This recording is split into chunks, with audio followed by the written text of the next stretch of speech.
دوسرا لفظ ہے کوثر۔ کوثر ہر کثرت کو کہتے ہیں۔ الخیر الکثیر فی الدنیا والدین، دنیا اور دین کی ہر کثرت کو کوثر کہتے ہیں۔ وخیرات الآخرہ، اور آخرت کی ہر بھلائی کو کوثر کہتے ہیں۔ یعنی کوثر کے دامن میں وسعت بہت ساری ہے۔ ہم نے آپ کو کوثر دیا، یعنی بہت ساری کثرتیں عطا فرمائیں۔ اس پر علماء نے بہت کچھ لکھا ہے اور اس کے کئی معنی اور کئی اس کے مطالب بیان فرمائے ہیں کہ کوثر سے مراد کیا ہے۔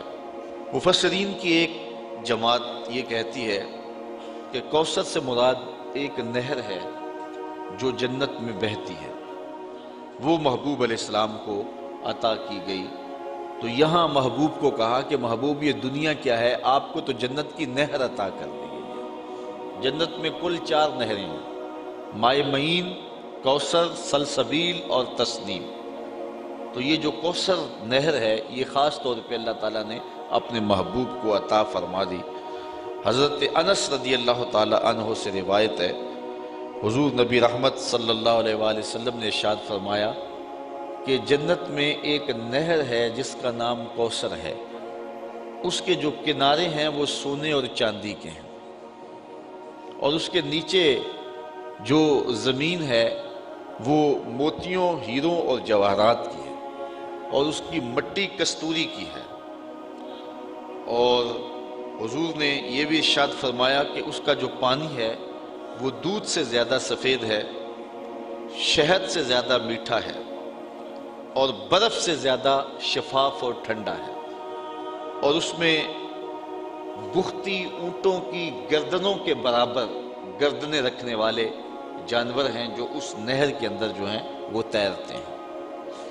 ایک روایت میں ہے حضرت عمر رضی اللہ تعالی عنہ نے جب حضور سے اس کوثر کا تذکرہ سنا جس کے بارے میں حضور نے فرمایا کہ یہ خاص نہر اللہ نے مجھے عطا کی ہے، تو حضور نے فرمایا اس کا پانی شہد سے زیادہ میٹھا ہے، برف سے زیادہ ٹھنڈا ہے، اور دودھ سے زیادہ سفید ہے، اور اس کی تہ میں کستوری بچھی ہوئی ہے، اس کے سونے اور چاندی کے کنارے ہیں، اور اس میں بختی اونٹوں کی گردنوں کے برابر جانور ہیں۔ تو حضرت عمر رضی اللہ تعالیٰ عنہ نے عرض کی حضور پھر تو جب انہیں دیکھیں گے تو لطف ہی آ جائے گا۔ تو حضور علیہ السلام نے فرمایا اے عمر جب ان کو کھاؤ گے تو لطف اور زیادہ آئے گا۔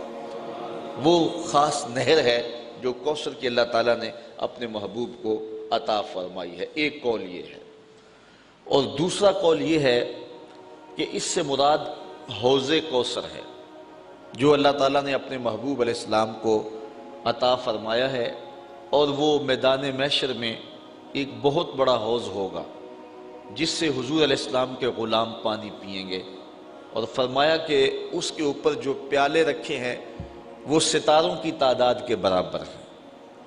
اور حضرت امام قرطبی نے الجامعہ لاحکام القرآن میں لکھا ہے کہ حوض کوثر کے چاروں کونوں پر چاروں صحابی تشریف فرما ہوں گے، اور جن کے سینے میں ان میں سے کسی ایک کے لیے بھی بغض ہوا اس کو کوثر کا جام نصیب نہیں ہوگا۔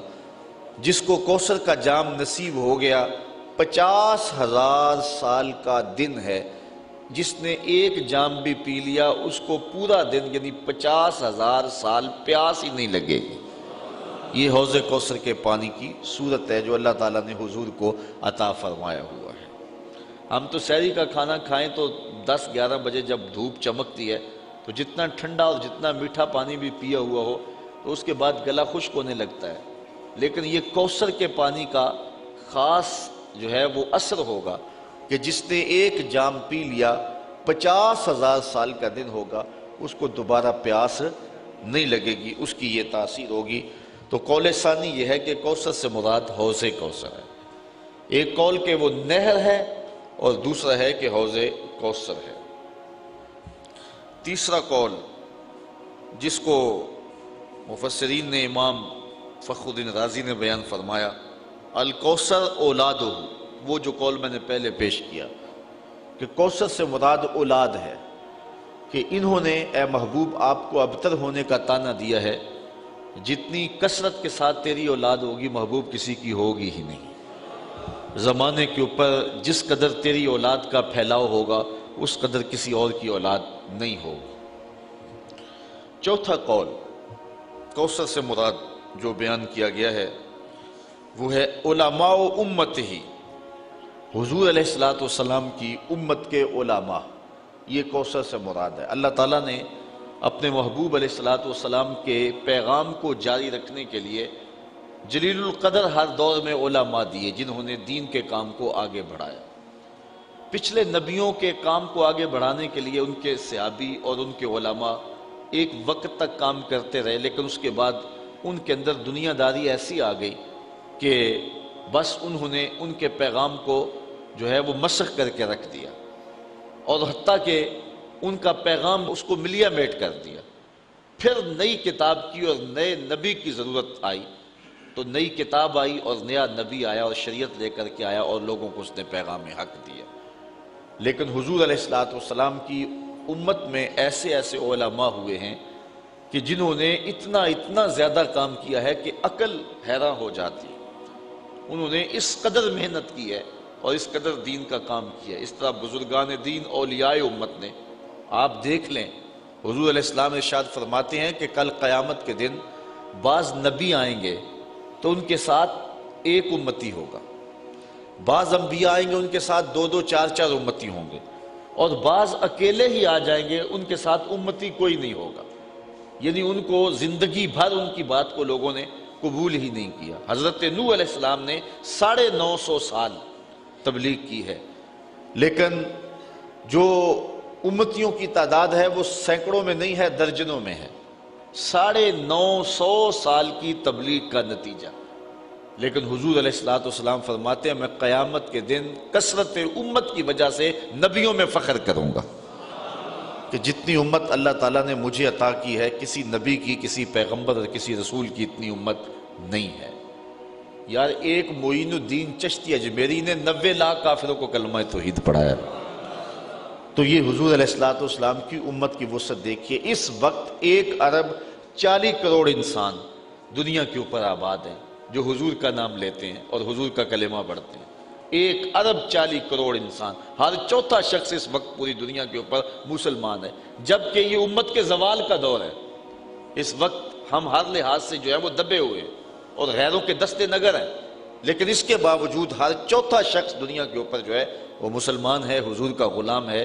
تو جب غلبہ آئے گا اور وہ دور آئے گا کہ حضور علیہ السلام کے دین کو اتنی طاقت اور غلبہ ملے گا کہ پوری کائنات کے اندر ایک بھی کافر نہیں ہوگا۔ پوری کائنات کے اندر جو ہے وہ حضرت امام مہدی جب آئیں گے، حضرت عیسیٰ آئیں گے، پھر اسلام کا اتنا غلبہ ہوگا کہ پوری کائنات کے اندر جو ہے وہ کوئی ایک بھی کافر نہیں ہوگا۔ جدھر نظر اٹھائیں گے حضور کے سچے غلام ہی نظر آئیں گے آپ کو۔ وہ وقت بھی اللہ تعالیٰ نصیب فرمائے گا۔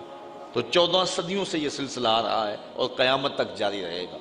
تو حضور فرمایا میں کل قیامت کے دن کثرت امت کی وجہ سے نبیوں پر فخر فرماؤں گا۔